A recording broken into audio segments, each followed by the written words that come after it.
Pledge of Allegiance. I pledge allegiance to the flag of the United States of America and to the republic for which it stands, one nation, under God, indivisible, with liberty and justice for all. Good evening. Mr. Belair, would you kindly introduce our guest this evening? Yes, good evening, everyone. This is our first meeting since the Super Bowl, and since I am a very strong Patriot fan, I owe a congratulations to my Giant friends. So congratulations, we'll get you next year. Accepted. Yeah, we don't have more on I know it. But I'd like to welcome Linda Braley, who represents our Federation of Teachers. We have Pat Fedor from our Administrative Association. We also have Alan Walensky, Board of Finance, Education Rep. We also have our first selectman, Dan Stewart, here this evening. Out in the hallway is our town treasurer, Bernie Pisarcik. Is it Jeff Johnson? Jeff Johnson, the London Day reporter. Paul Patrone from the Patch. And I think I got everybody. And I'd also like to welcome Troop 29.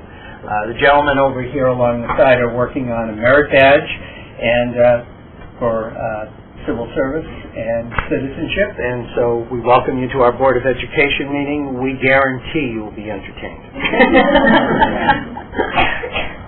Thank you, Jerry.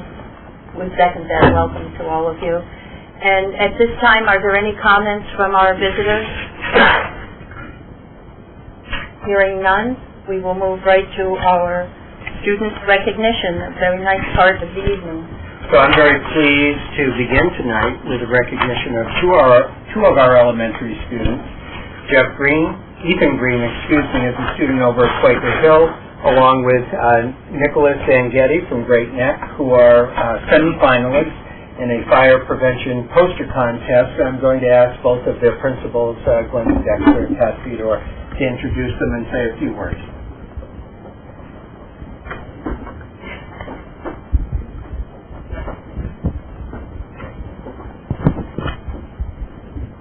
Want me to use this? I want to sing a song. Okay, well, we're very fortunate in Waterford to have a fire safety prevention instructor, and she comes to our elementary schools 6 times a year. She teaches all our K-5 students all about awareness about fire prevention and safety. Connie Herman, and actually she's here tonight, so I'm glad you presented her. All right. Anyway, she told in October she told our 4th and 5th graders about a contest. Statewide poster contest, and the theme of the contest was fire prevention, everyone, every day. And this contest is actually sponsored by several organizations, both in our town and in the state, to include the Board of Education, the Connecticut Fire Marshals Association, the Office of the State Fire Marshal, the Connecticut Fire Chiefs Association, and the Connecticut Fair Plan, and that's they represent the insurance industry. So I learned about 400 children submitted posters for this contest, and we are so lucky that 2 of our elementary students not only did they win the town contest, but they also won the county contest. And now their posters are going on to the state, and they're going to be judged. Right now, they're actually in East Hartford, so I can't share them with you. But they're being judged, and then the winner of the state contest will be announced at a luncheon in March. So I would like to introduce you to Ethan Green. Okay.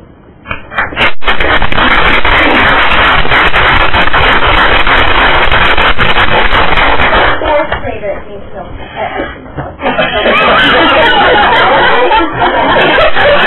Well, you taught 4th grade. Yes, I'm a 4th grade teacher at Greenville. He's a 4th grader at Quaker Hill School, and he based his poster around the theme, Know Your and your meeting place, right? Yeah. Okay.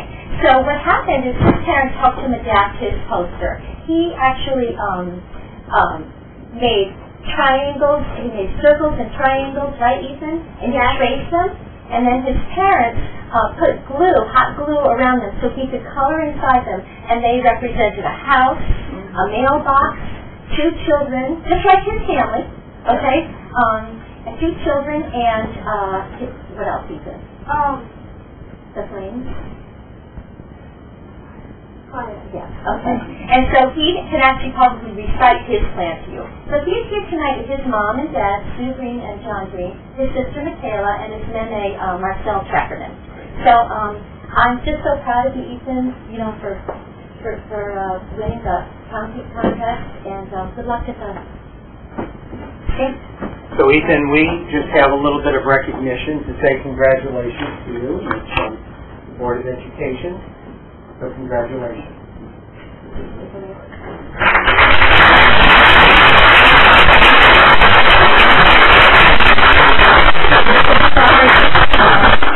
You can't see the measures. But what you can see is they're going to be in a calendar.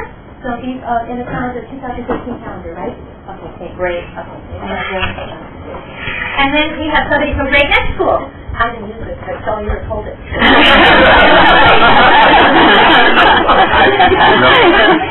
It's my pleasure to introduce our school and county winner, Nick Zangetti.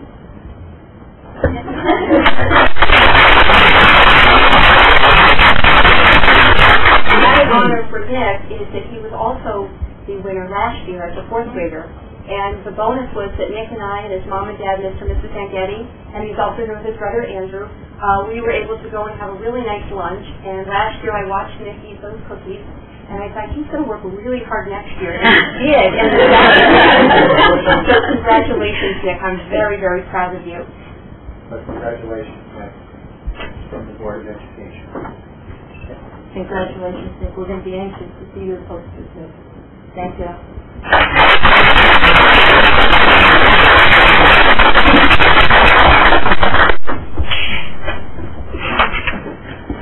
At an earlier Board of Education meeting, Mr. Sachs, principal over at Park Lane Middle School, chaired the board a mentoring program that's underway this school year. And a special component of this program is 8th graders serving as mentors to younger students over at the middle school. And so they're here this evening to do a little brief presentation, and Mr. Sachs. Good evening. I'm very honored to have 6 representatives of our 40 new 8th grade SAFE mentors. They're each going to explain to you a little bit about the program, but with us tonight we have Dan Wadsworth, Ariana Torello, Bronwyn McDowell, Ed Chartier, Kylie Sheehan, and Parker Clark. And we're very excited. 8th graders working with our 6th and 7th graders to really create a lot of nice cohesion between the grades and to bring along this program. So I'm going to have first Ed is going to explain to you the application process. Like you said, I'm Ed, and I'm involved in many things at our school, including cross-country team captain, and I also play trumpet. For 6 years, I've been vice president for 3 years of our band. But the state mentoring is a way for selected 8th grade students to connect the Clarkland students together and teach them important things to the student body.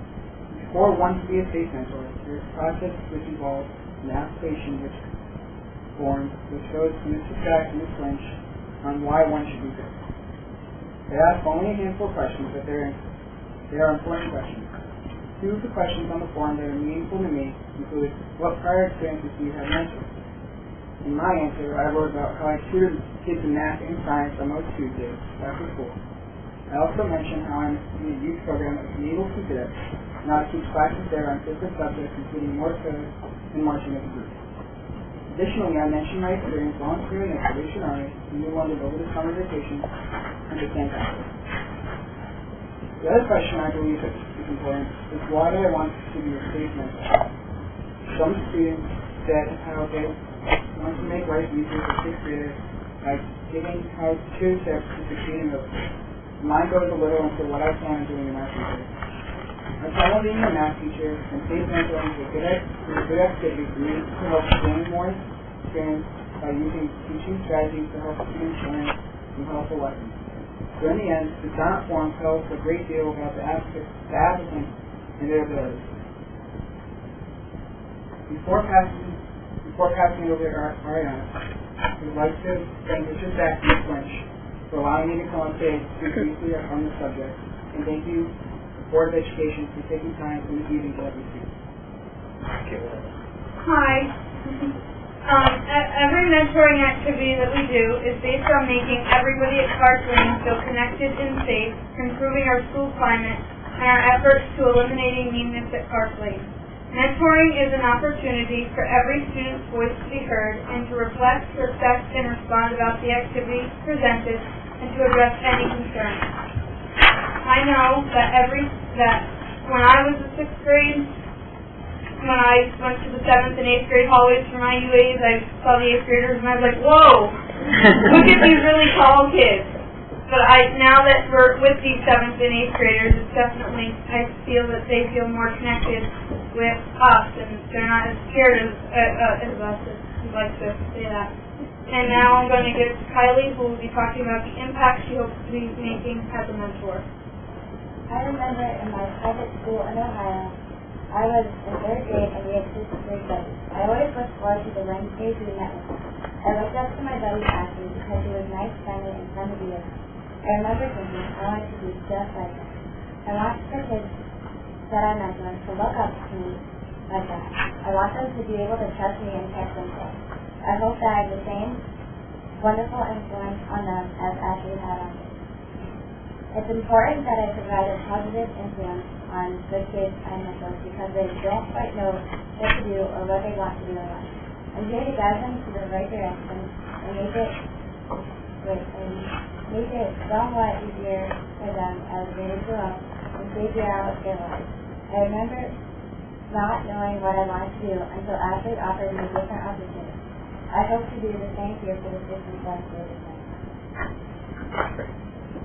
Hi, I'm Dan Wadsworth, and the reason why I wanted to be a case mentor was because I really wanted to help all the 6th and 7th graders with transitions into 7th and 8th grade, because I know for me, I was expecting the 7th grade and the 8th grade to be a lot like the previous grade, and then it turns out that there were some good parts and there were some bad parts. And so I really like being able for every 2 weeks, I get to just sit down with them and we get to do different activities. And once we're done, they always ask me, oh, how was 7th grade? How was 8th grade? And I just love to be able to help them and say, well, you really need to pay attention here. And you really need to be able to know this. And it's kind of different, but in the end, it's always fun. And now it's your Parker question. Talking about the last mentoring activity we did last time we met, it was how to be an upstander, not a bystander. An upstander is someone who stands up for someone being bullied, and a bystander is someone who just watches somebody getting bullied. On the activity we did with the mentors, it had a bunch of questions we had to answer. There scenarios like, if you saw a kid being bullied in the lunchroom, what would you do? Or teased in class, or put down in the hall, what would you do? And all the kids were done what they were doing, and they shared.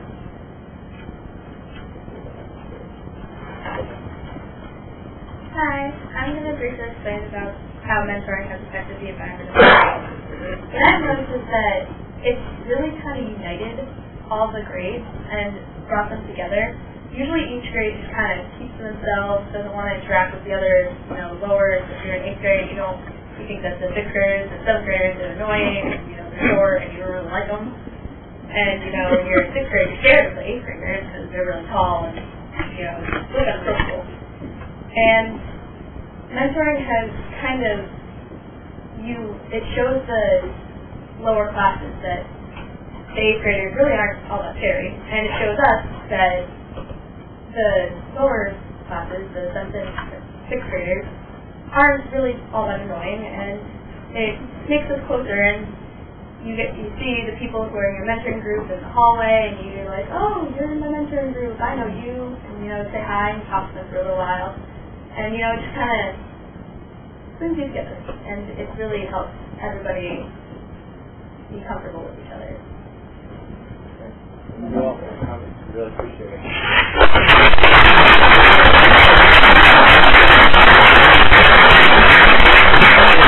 Very excited. Guys, can you come back for 1 second? We just wanted to present you with a recognition certificate for all the 8th graders over at Clark Lane Middle School who are part of the program. this is something that you can display at the school. So thank you very much. Thank you. Thank you for your good work. Nice to hear from you. Thank you. Excellent. Thank you. Thank you for your good work.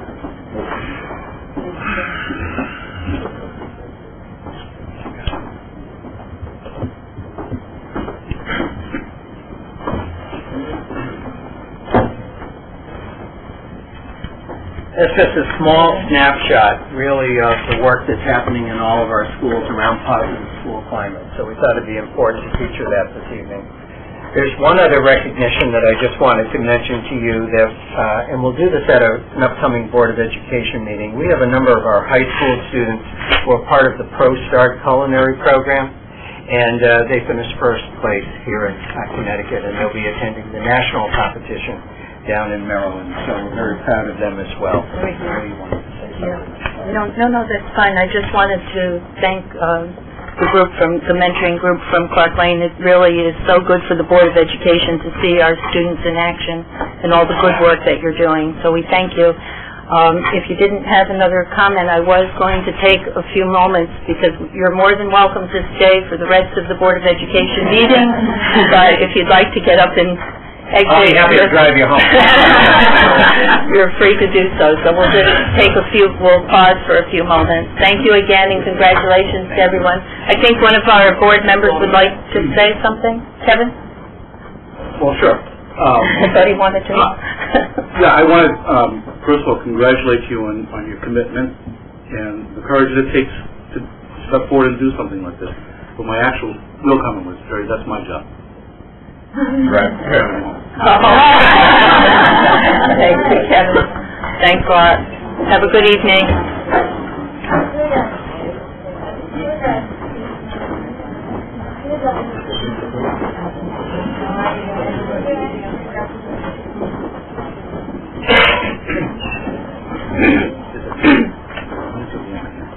It's warm. Let me turn it down. Let me see what else there is.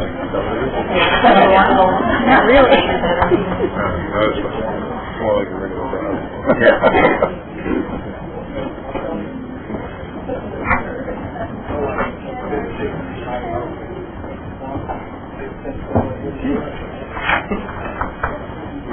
Thank you.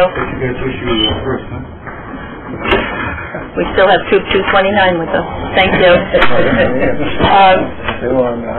That takes us on our agenda right to our consent agenda, which is comprised of the minutes from the January 26th regular meeting, the monthly expenditure report for January, the food service report for December, and the health insurance year-to-date claim summary through January. Is there a motion to accept the consent agenda? Jody, is there a second? Second. Thanks, Sharon. Is there any discussion on the consent agenda? Any comments? Hearing none, we can move to a vote. All those in favor, please signify by saying aye. Aye. Anyone opposed? That motion is carried. Takes us right to our correspondence. I just have one item to call to your attention, and I'll distribute this. This is a thank you note from Diane Houlihan, who we recognized at an earlier board meeting, and how much she greatly appreciated that recognition. Thank you. Any other correspondence? That's all. That's it? Okay. That takes us right to your report. We're moving right along. The first item I had relates to the status of our 2013 fiscal year budget. And one of the things you'll recall, when we presented the budget, we indicated that it's a very, very fluid process. Just to give you an update on some of the work that we're continuing in the development of this budget, is we've now hosted 2 regional transportation meetings. At our last meeting, we had more than 20 folks representing a variety of districts in this room, taking a look at some possibilities. And one of the things that, if we can't get this off the ground in time for the next school year, we've actually planted some very good seeds as we build the following year's budget. But we are looking at some opportunities, and we may start rather small, but I think we're going to need a few of us to demonstrate that it's a good idea and that it can work. So I just wanted to let you know that we're continuing in that effort. I also shared with you in a note a couple of weeks ago that we're out to a competitive bid with the town on heating oil. We're testing the market. We've been given a dollar amount for next year that's in our budget, but we want to see if we can do better than that. So we've entered into a competitive bid, and I think mid-next week we should be getting back some bids. Of course, it was a great idea when we did it, and then we noticed what's happened to the price of oil and the price of gasoline since we went out to bid. So, as I indicated to you, if it's not favorable, we won't take advantage of it, and we'll do it again at another time, but we're continuing to work on that. The other thing that we talked about during the budget process, we're exploring the possibility of working with Energy Education, which is an organization that would help us cut costs. Over the upcoming weekend and the beginning of next week, Jay Miner is going to be attending an energy education conference, and will connect with experts in the field and again push the envelope. Can they really help Waterford within our public schools on our energy costs? So we're working real hard not to leave any stone unturned. The other thing that I wanted to share with you, just before tonight's board meeting, we had a health insurance committee.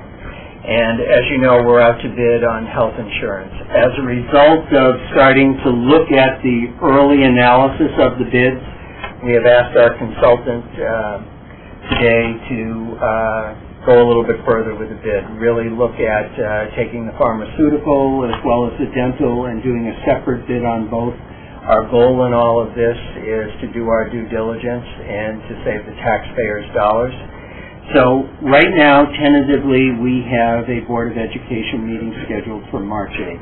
It's very possible we will not be ready for March 8th. But we do have a meeting, our regularly scheduled meeting on March 22nd, and Kathleen and I spoke about making that our sole agenda item, going over all of that with all of you and the budget.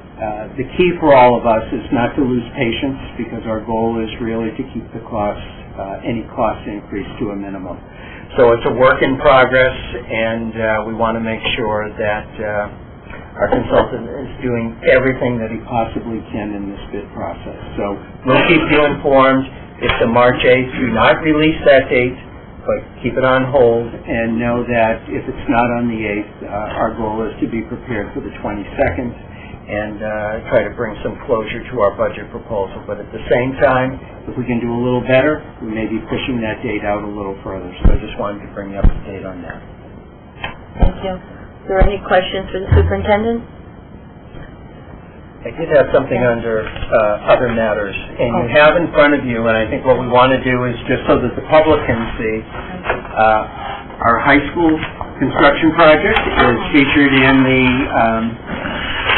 I gotta get the magazine down correct, it's Coach and Athletic Director magazine, and it's really a great story with some great color photographs. Are we live?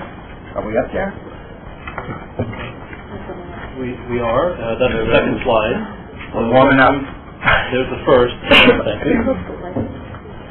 But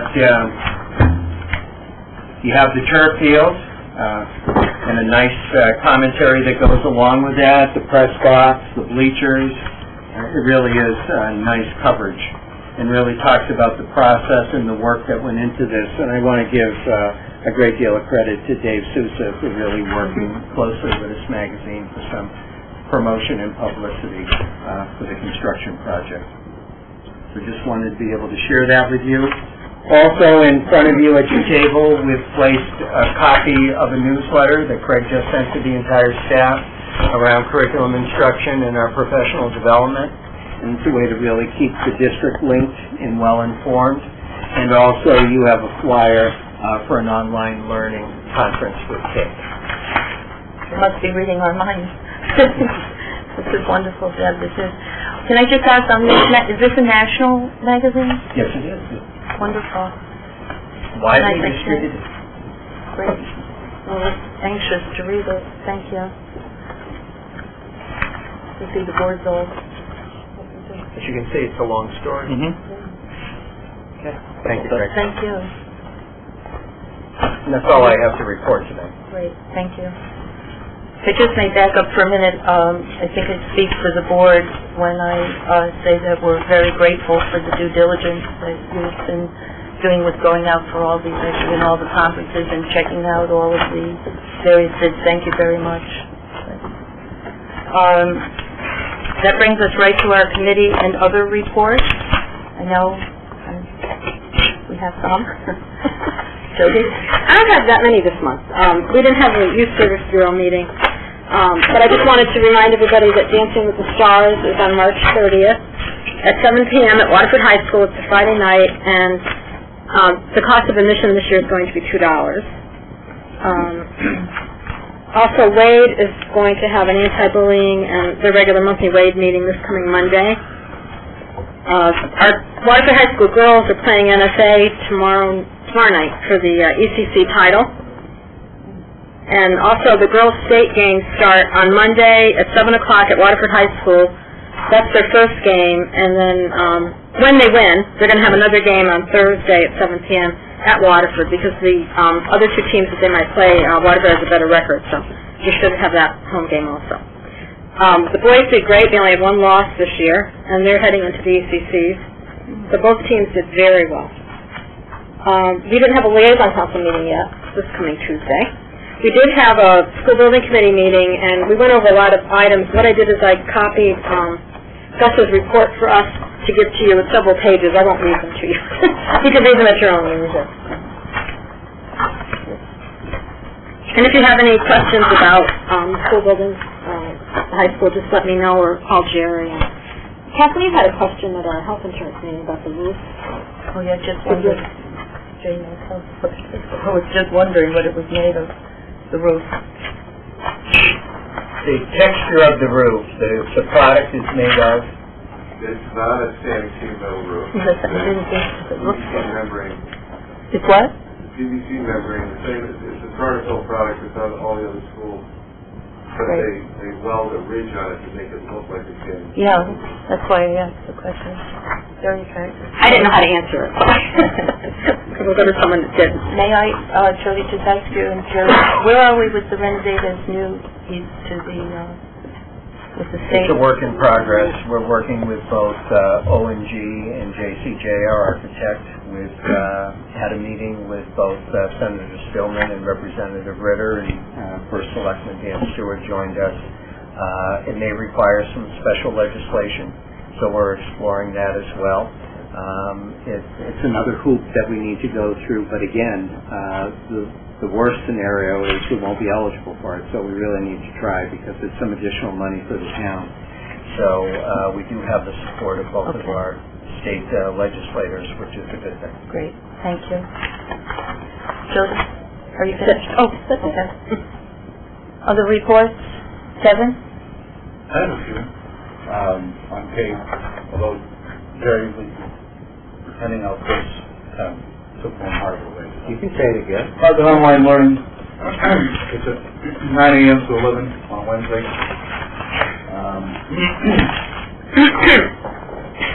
The other thing is, Day on the Hill is March 14th, starts at 8:30. There's word that Governor Malloy will be there between 10:15 and 10:45 for those who can make it. The Cave Convention, November 16th to 17th. If we know of anybody who might want to be a prospective presenter, the deadline for that is March 9th. They're also looking for student talent, jazz band, choir, anything like that. If Mr. Piavante would like to, I cannot vote on it, so it's one of those things for the on the committee. You can submit it, but I can't vote on it. And the deadline for that is May 18th. That's it. Great, thank you, Kevin. Other reports? I'll just have a quick comment that the Waterford Education Foundation will have its annual spelling bee March 27th, and Jim, are they still accepting teams application. It's on until the March 15th, and it's always a fun night. I know a lot of you in the room participate, so thank you. I'm just trying to put a little plug in for the Education Foundation. Thank you. If there are no other committee reports, we can move right to our new business this evening. And the first item is discussion, possible action on the Eastern Connecticut Regional Professional Development Collaborative, and I think you had the information in the package. Jerry, did you want to I did, and then I'm going to ask Craig to weigh in as well. You have in your package a proposal, and I'm recommending that we support it. We've had a very, very successful year as being part of this collaborative, and I just asked Craig to say a few things about it. And you've heard in two previous board meetings the success of the regional PD. We had 16 of the 22 Learn communities participate. We anticipate more members for next year. It was a great way to have meaningful professional development in all of our specific areas. It's very difficult to provide that customized PD at such a deep level for the array of unified arts, special education, plus the core academics internally. And so by allowing the region to support that effort and for us to work with our four cores internally, it works well. The MOU basically is saying that we tried to do it sort of free or almost free this year, but knowing that teachers do have some monies for professional development, that there would be a $25 fee for the which would include both of the days, and that would allow us then to bring in some speakers to some PDs, allow others, if they needed fees to get into places or to support that learning, that those would occur. We have the money in our budget already, so it's a no-cost item. It's just an allocation for this effort. So I'm very excited to see that our pilot is continuing because of the strong success. Thank you. And just so the board knows, I think that this is a very important piece of professional development. We need to give teachers the access to these development days and to do all that we can to encourage professional development. Craig, if you wouldn't just mind for the board's own information, just to explain a little further that this is not in lieu of our own professional development that we do within our own district. Absolutely, if you could just clarify that for the board. We have 2 professional development days built in the calendar, one in the fall, one in the spring next year. This is a day where children have off from school, but teachers have to work, and so the work is the learning. And on those days, the district would provide the forum for English, math, science, and history departments collectively, and then the region gets together, and some of that planning has already started at Learn, and we had 5 presenters from our faculty as members of this regional PD, and then this way that all the art teachers, say from the region, could get together, music, PE, special ed, in the various realms, and really get meaningful learning for themselves. Thank you. Is there a motion? I would like to make the motion, but before I make the motion, I just want to concur that this is really important. I partook of this PD day this year, and it was very meaningful, and it's just a much better way of doing this, and it's something important, and I think we should. It's very cost effective. Yeah. Great. So I would make the motion that the Board of Ed approves the participation in the Eastern Connecticut Professional Development Collaborative and authorize the superintendent to execute the memorandum of understanding for participation during the 2012-15 school year. Thank you. Tim, is there a second? Second by John. Is there further discussion? Hearing none, we can move to a vote. All those in favor, please say aye. Aye. Anyone opposed? That motion carries unanimously. Thank you. And that brings us right? Thank you. Oh, Thanks for coming. Thanks, Mike. That takes us right to our next item, which is review of the strategic school profiles, and I think Craig, Yes. And as you know, annually, as soon as the strategic school profiles are sent from the state to the school districts, at the next board meeting, we review them. And they have a wealth of information culled from a number of state reports, and it's really a nice sort of barometer as to how the district is doing in an array of areas. Often we are compared with our DIRG, which is a district reference group, so it's the towns and communities in Connecticut that have a similar makeup to as Waterford has, and we're in DIRG D, and we're in with 24 other communities. The district school, the strategic school profile goes over things like student demographics, and as you can see on page 2, when we do a look back over the past 5 years, our population, as projected, has gone down by 10%. And if we look at the makeup of our students, that has remained the same sort of balance. When we look at areas like gifted and talented, the number of students attending preschool and free and reduced lunch were very similar to our DIRG. We're much lower in free and reduced lunch than the state, obviously. When we look at our special ed, our numbers are a little bit lower than our DIRG and the state, as the number of students who don't have English as their dominant language were both lower than the DIRG and the state. When it comes to, however, it is interesting to note that there are 23 other primary home languages within our town, and so even though we have a low, we do have quite a variety, and we have an English language learner instructor throughout the district that can support overcoming that language barrier. Our homeless rate is higher than both the DIRG and the state, and that's primarily due to the location of the Waterford Safe Home and Shelter within our town.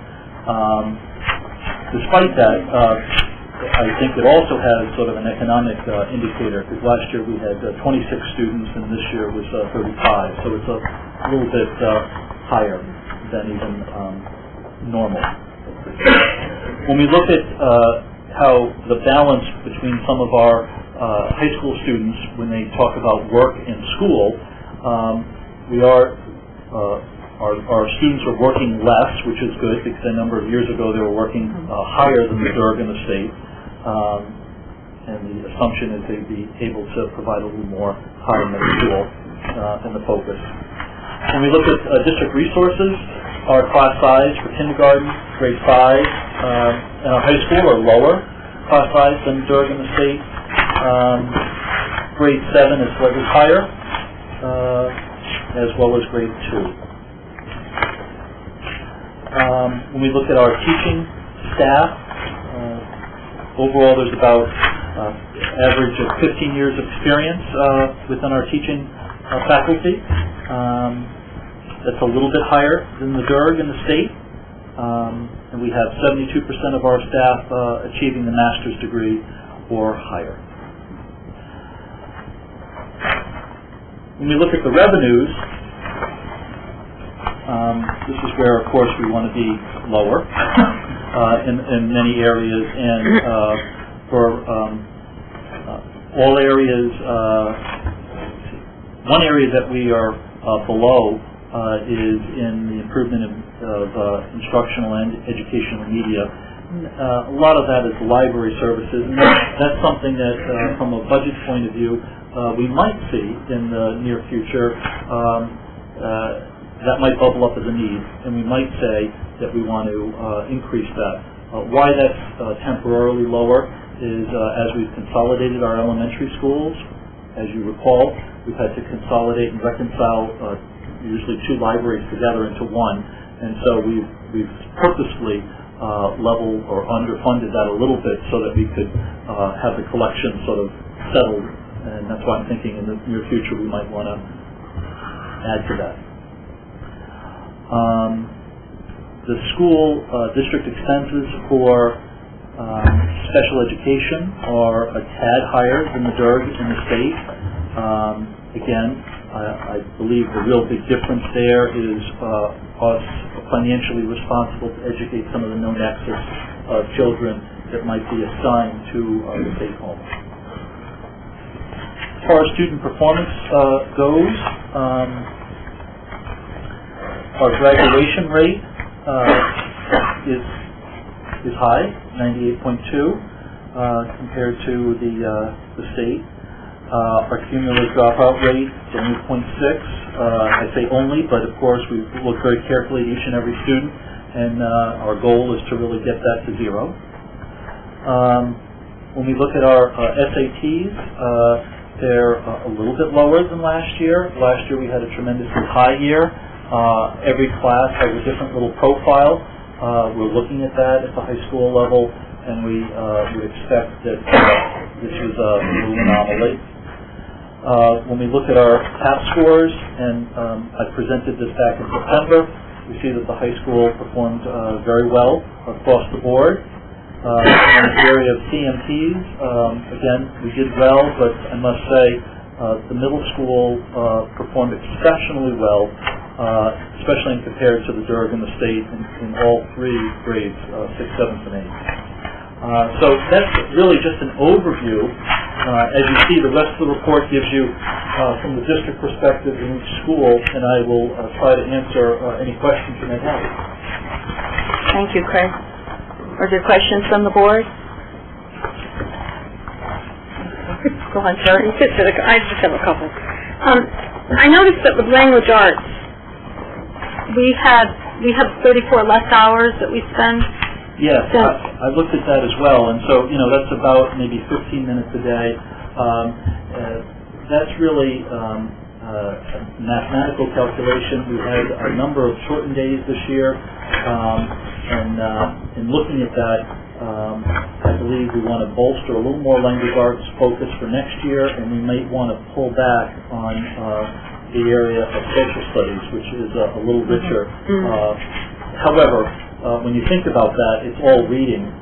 So I think if it's not listed in language arts and it's put in social studies, primarily we're talking about reading. However, that was noted. So, and I was happy to see with art we're above. I was really worried about that because we cut it cut some of it last year. Correct. And we're above. Despite some of the pruning that's going on, we do have a robust unified arts when we talk about the visual arts and the performing arts. And at Clark Lane, I agree. They did wonderfully on the CAP test. I was happy to see that in social studies and family consumer science and phys ed, we were higher than the state.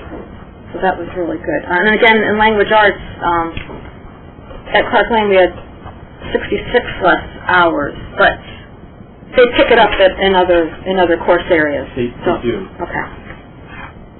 And library media skills, we don't have that anymore. Okay. But the students still use the library and everything, right? Yeah, very much like the elementary. So we have instructional library technical assistants, so library aides in our elementary and our middle school. So they still check out the books, but there's not a certified teacher teaching library media. However, you'll read in your newsletter, and I believe I mentioned it earlier, that Robin Shine from our middle school and Matt Cataract, our librarian at the high school, are really working on technology literacy, which will really support the notion of how to do effective researching skills. So that will support the library. That's good, because I was going to ask about computer education and technology. We don't offer that specifically, but it's all connected. Okay. And I asked you earlier about the SATs. That was it. Thank you. Any other comments?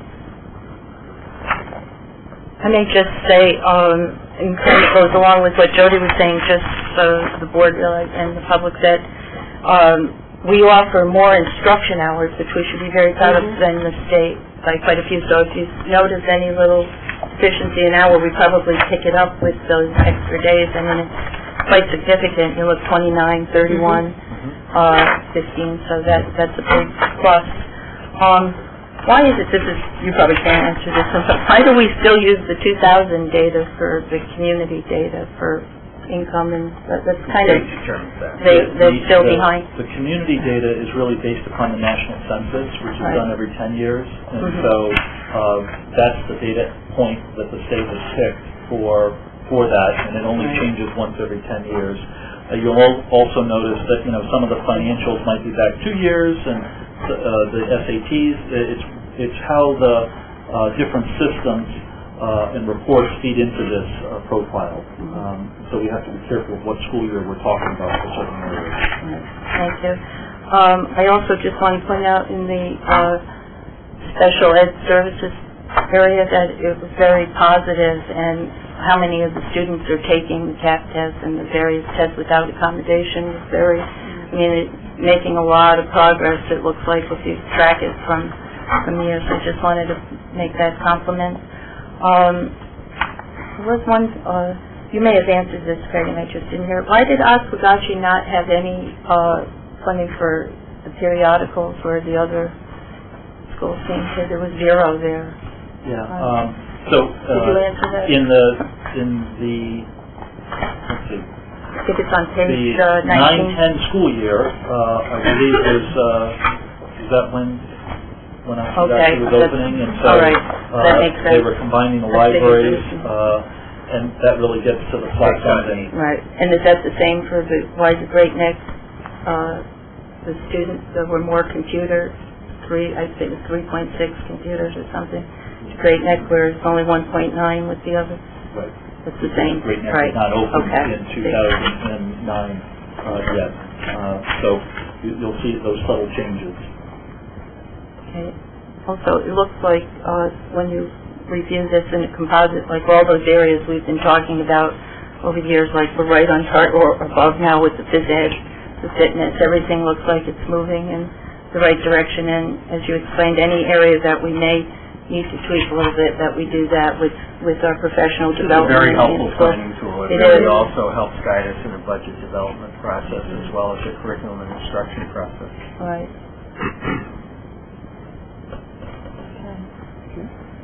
That's very excellent. If there are no other comments, would somebody like to make the motion to accept the strategic profile as presented? So moved. Jody? Is there a second to that? Second. Thank you. All those in favor, please say aye. Aye. Anyone opposed? That motion carries. Didn't know whether we had to do it, but we did anyway. Gives it a little extra. We can move right now to our healthy food certification statement for the 2012-2013 school year. And I think you need permission to sign that and do the This has been a standard procedure here for the Waterford Public Schools. It's an annual event, and we need to bring it forward to the board in order to sign off on it. Yeah, and we do follow the Connecticut nutrition standards, and we get that little extra break. I know, just like mentioned, Pat Fedor, she was very instrumental over the years in moving all the food nutrition. I remember years ago you were really working very diligently on getting us to this point, so thank you. Thank you. If there's no other comments? I'll make a motion. Do you want to make a motion? Sure, to approve the healthy food certificate for the year 2012 to 2013. And authorize the superintendent to sign and submit the EDO 99 addendum. Thank you, Kevin. Second. Second by John. Is there any further discussion? Hearing none, we'll move to vote. All those in favor, please say aye. Anyone opposed? Thank you. That motion carries. Moves us to our new business, which takes us to our policy readings. This is for second reading of two policies that we had our first reading back in January. The first one is on gifts grants, and because this has been viewed by the policy committee and brought to the board at the January meeting, and this was brought back, we brought this in front of the board so that it would free us up to look and see funding and grants. Oh, Greg, did you want to add to it? No, this complements our gift policy, and it is a way for us to receive grants, gifts, and bequeaths on a sort of a prescriptive basis here, and I think that really is what we were looking for in the district when we talked about ways of having the community support these Excellent. And just so the board knows, and I was going to make the recommendation that we just cross-reference this with our other policy, and I believe, Greg, you may want to look it up because I may have inserted something. I think it was 1325, which was on community relations that we had already in place, and it just strengthens this particular piece in telling if we do have gifts or if we receive some grants, it labels in that particular one what we are able to currently do as an acknowledgement. Okay.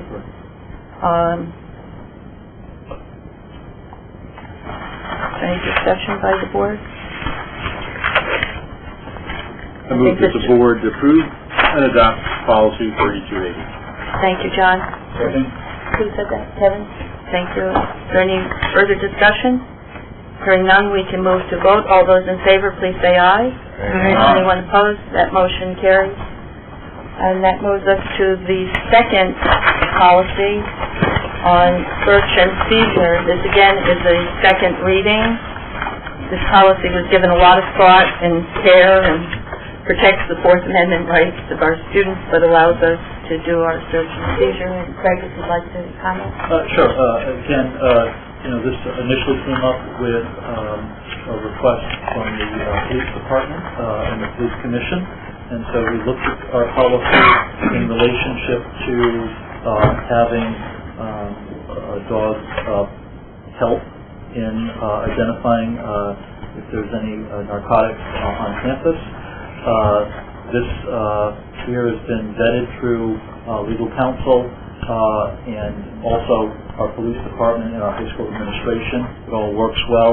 There was a friendly amendment at the last meeting by Dave to strengthen and take out a word may. That's been done, and so here recommending final approval.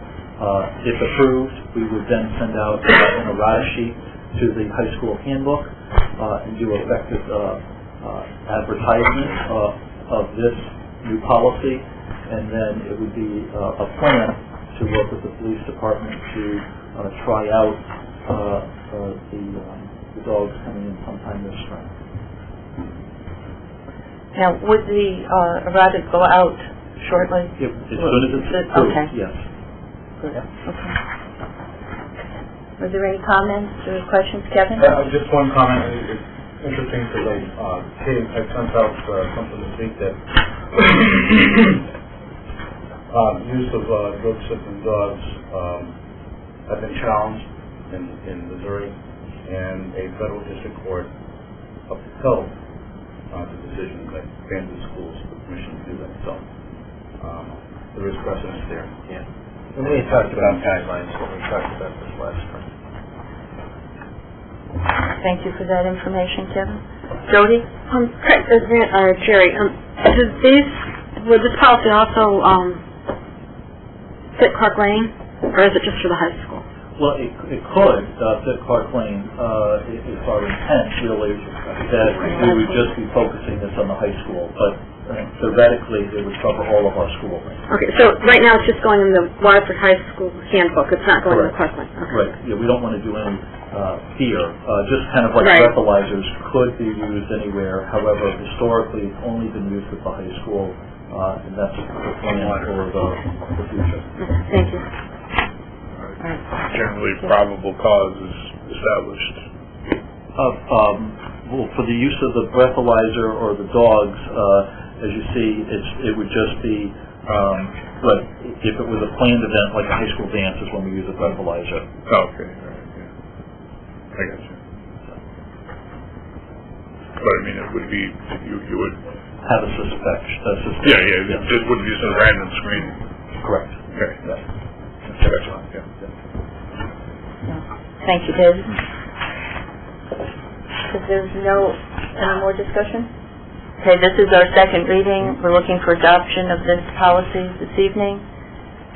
Someone would like to make I move that the board approve and adopt policy 5145.12. Thank you, John. Second. Either one. Thank you, David. Any more discussion? Hearing none, we'll move to a vote. All those in favor, please say aye. Aye. Anyone opposed? That motion is carried. We're on record time here. And we can move. Ann is absent. So, But just before you do that, I think I glossed over it. I just wanted to acknowledge the work that Craig put into this newsletter. Not only is it helpful to our staff, but I think it also will keep the board and the community updated with the good work. So thank you, Craig.